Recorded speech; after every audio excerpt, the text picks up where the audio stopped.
Bonjour, bienvenue sur le plateau d'ABC Doc. Je m'appelle Jean-Paul Fermand, je travaille à l'hôpital Saint-Louis à Paris et je suis accompagné aujourd'hui de Karim Belhadj qui travaille à l'hôpital Henri Mondor à Créteil et de M. Bernard Delcourt qui est le président de l'association des malades ayant un myélome, association qui s'appelle l'AF3M.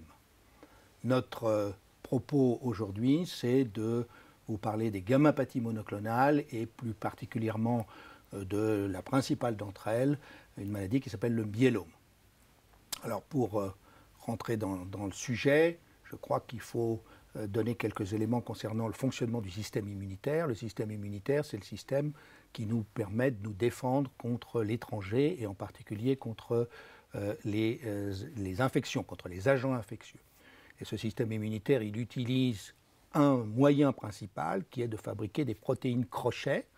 Dans notre sang, on a des sucres, des graisses et des protéines. Et dans les protéines, il y a différentes familles. Il y a l'albumine et il y a d'autres constituants. Et il y a une famille de protéines crochets qu'on appelle les immunoglobulines ou anticorps. Et pour nous défendre contre les microbes, étant donné qu'il y a beaucoup de microbes qui peuvent nous agresser, qu'il y a une grande diversité, le système immunitaire ne fabrique pas un seul crochet, mais toute une famille, tout un ensemble de crochets, un stock de crochets qui renouvelle en permanence. Et ce qui fabrique ce stock de crochets, ce sont des cellules spécialisées appartenant au système immunitaire, qui sont essentiellement dans la moelle osseuse, également dans les ganglions. Et ces cellules, une cellule fait un crochet, celle d'à côté fait un autre, la troisième un troisième, et ce système se renouvelle en permanence. Et quand un système tourne comme ça, il y a des accidents. Et la survenue d'un accident fait qu'une de ces cellules se reproduit à son image. D'une, elle fait 2, de 2, elle fait 4, 4, elle fait 8, ça s'appelle un clone.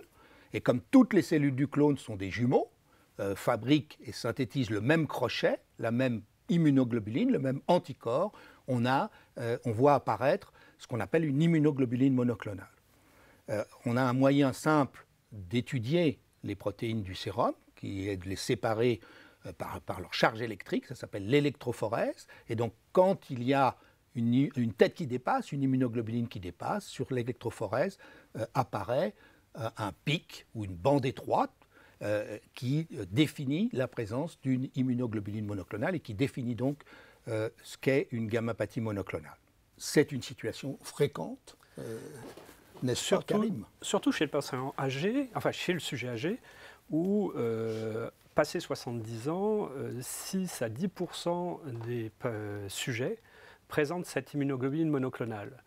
On s'est longtemps interrogé pour savoir si elle précédait le myélome. 2 études américaines portant sur un nombre conséquent de volontaires, plusieurs milliers dans chacune des études, ont démontré que dans la quasi-totalité des cas, elle pouvait précéder de plusieurs années la survenue d'un myélome. Mais le passage de l'immunoglobuline monoclonale isolée au myélome n'est pas obligatoire. Le risque a été évalué à 1% par an sur 20 ans, ce qui est un risque inférieur au risque de développement du cancer du poumon, par exemple, chez le fumeur. Ça veut dire, Karim, que quand on a une immunoglobuline monoclonale, on n'a pas forcément une maladie maligne agressive. Pas du tout. Il est vraisemblable que la majorité des sujets qui ont cette immunoglobuline vont mourir d'autres affections, de vieillesse, et ne vont pas développer un myélome multiple. Il faut savoir qu'il y a quand même quelques facteurs favorisant la survenue d'une immunoglobuline monoclonale. On a récemment mis en évidence que l'obésité était un facteur de survenue de cette immunoglobuline monoclonale.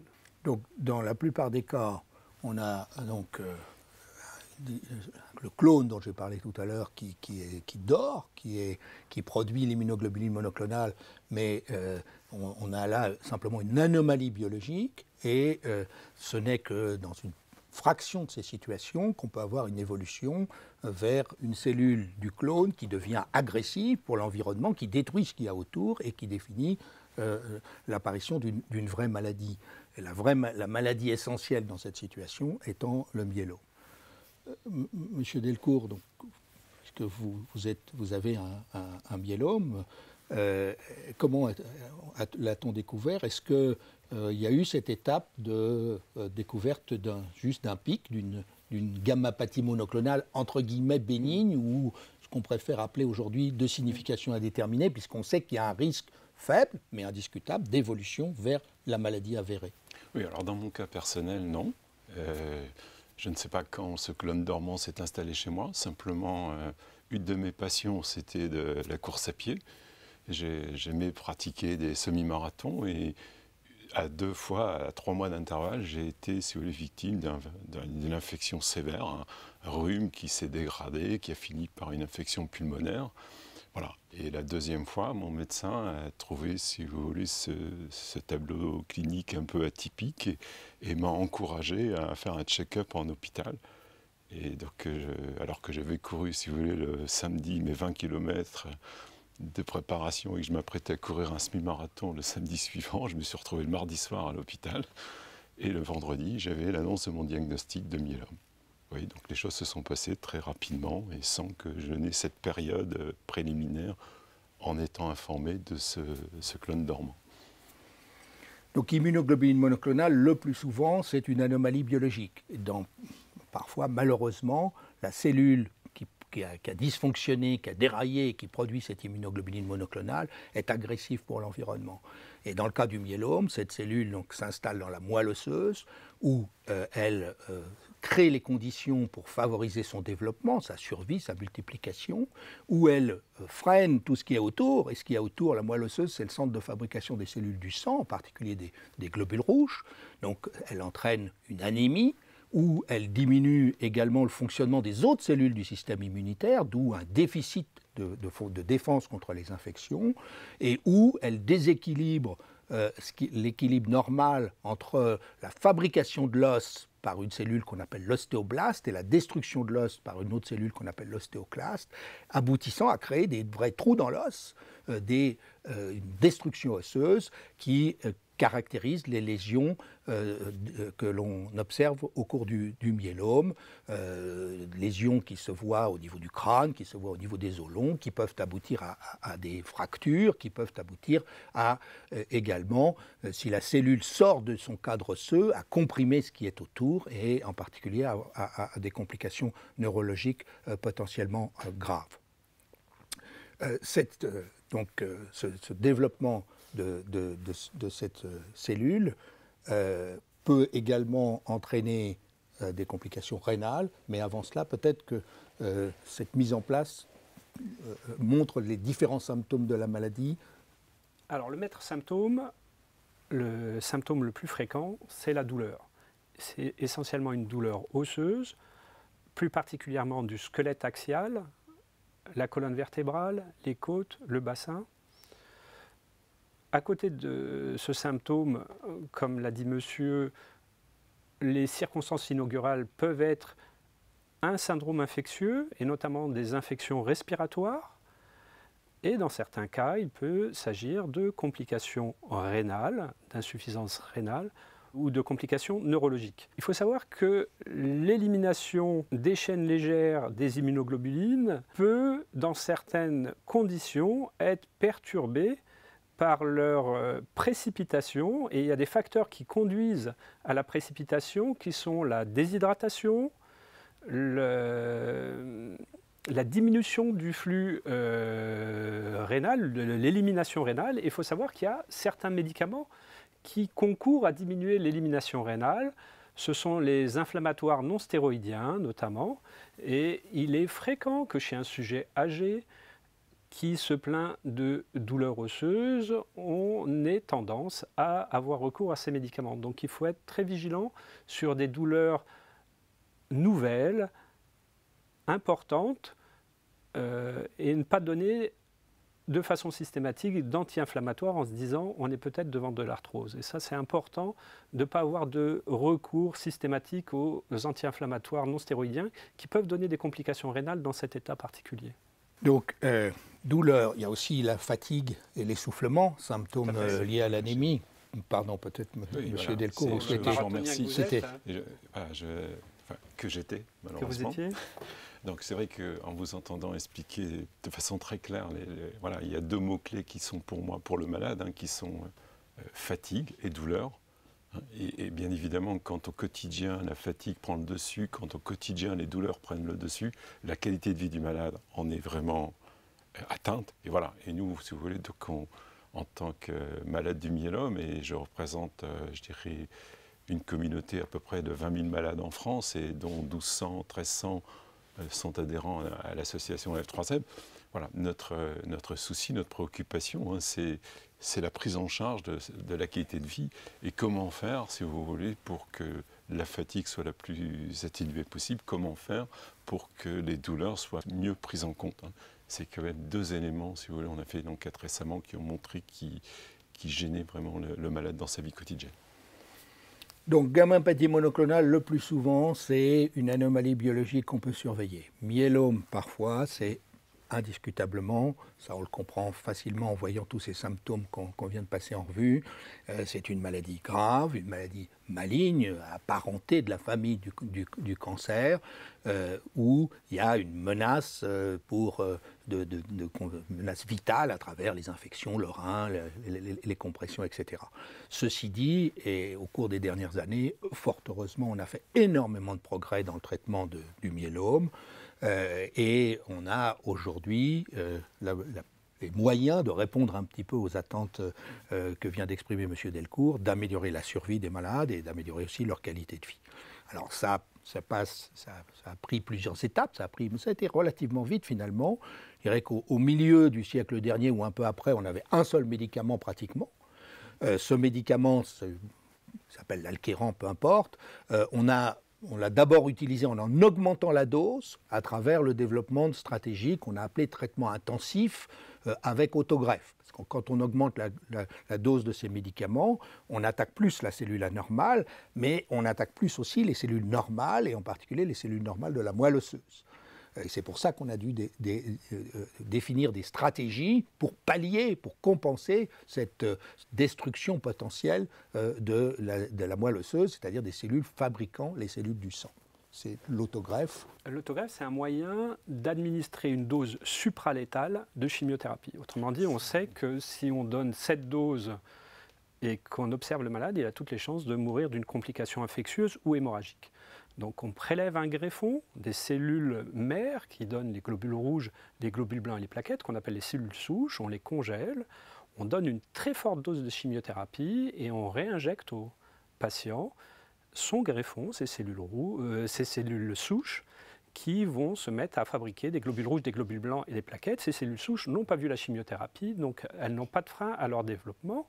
Et cet artifice a permis d'améliorer notablement les résultats du traitement. De 2 médicaments, on est passé actuellement à 10 à 12 médicaments actifs, avec l'apparition de 2 classes de médicaments fondamentales que sont les imides, avec le thalidomide et le revlimide, et les inhibiteurs du protéasome, dont le premier agent utilisé est le bortezomib ou Velcade. La stratégie de traitement n'a pas fondamentalement changé. Il y a une induction avec les anciens et les nouveaux agents, une intensification thérapeutique avec autogreffe de cellules souches périphériques. On a démontré récemment que faire une consolidation, c'est-à-dire 2 cycles à 3 cycles du traitement d'induction après l'autogreffe, améliorait notablement la qualité de la réponse. Et on s'interroge actuellement sur l'utilisation au long cours d'agents nouveaux tels que les imides et les inhibiteurs du protéasome pour conforter cette réponse. Dr Bellatch, cette stratégie donc avec autogreffe, qui s'est donc modifiée grâce à l'apport des nouveaux médicaments, et ce qui a permis de progresser, est-elle applicable à tout le monde, y compris à quelqu'un de très âgé ? Alors, on définit le patient âgé dans le myélome quand on a 66 ans révolus. Donc on est jeune avant 66 ans, et cette stratégie d'intensification thérapeutique s'adresse aux patients de moins de 66 ans. Pour les patients de plus de 66 ans, on utilise les nouvelles drogues associées aux anciennes, à l'alkéran dont parlait le professeur Fermant et aux corticoïdes. Et l'association de ces nouvelles classes de médicaments aux anciens médicaments a notablement amélioré la survie pour les patients les plus âgés qui ont plus de 66 ans. Et on peut traiter ces malades jusqu'à un âge très très avancé. On traite des malades de 80, 85 ans, donc on n'a pas de frein au traitement des patients, quel que soit leur âge. Il faut rajouter, pour répondre aux attentes de M. Delcourt, que en parallèle à ces progrès dans donc, le traitement, la chimiothérapie, c'est-à-dire le traitement cherchant à attaquer la cellule anormale, on a fait aussi beaucoup de progrès, on a beaucoup amélioré la prise en charge des complications de la maladie, en particulier au niveau de l'os, où on a des médicaments qui freinent le système qui détruit l'os, l'anémie, on a l'érythropoïétine, etc. On a donc beaucoup progressé dans le traitement des complications de la maladie, et au total, donc, on a augmenté la survie grâce à la chimiothérapie et augmenté aussi la qualité de vie avec donc la chimiothérapie, parce que quand elle permet d'obtenir une rémission, et c'est de plus en plus fréquent, cette rémission s'accompagne d'une amélioration des symptômes, d'un mieux-être, d'une disparition de la fatigue, d'une disparition des douleurs, et aussi donc avec les traitements associés. Maintenant, on a aujourd'hui malheureusement pas encore de vraie guérison. Est-ce qu'on a des espoirs supplémentaires pour encore améliorer les choses? Alors, il faut savoir que cette maladie vit une véritable révolution sur le plan thérapeutique, qu'on invente un nouveau médicament tous les ans, que de nouvelles classes de médicaments arrivent, notamment des anticorps monoclonaux, pour lesquels on fonde les plus grands espoirs. Et le challenge, s'il n'est pas de guérir les malades, est de chroniciser la maladie au même titre que le diabète, qu'on n'arrive pas à guérir, et faire que le malade meure un jour, le plus tardivement possible, d'autre chose que de son myélome. Il y a aussi, dans ces progrès qu'on a faits, il y a aussi des progrès dans la compréhension de la maladie, et ces progrès dans la compréhension s'accompagnent évidemment de meilleures approches, de meilleures définitions des stratégies thérapeutiques, de meilleures définitions des outils, mais aussi donc de la façon de les utiliser. Et là, dans ce domaine-là, il y a eu également énormément d'avancées.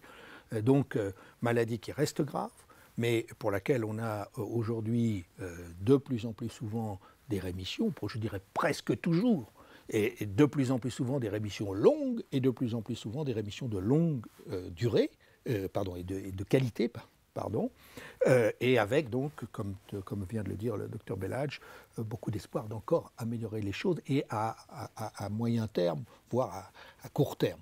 Est-ce que ce tableau, ces perspectives vous satisfont? Voilà, bien évidemment, cette perspective me satisfait.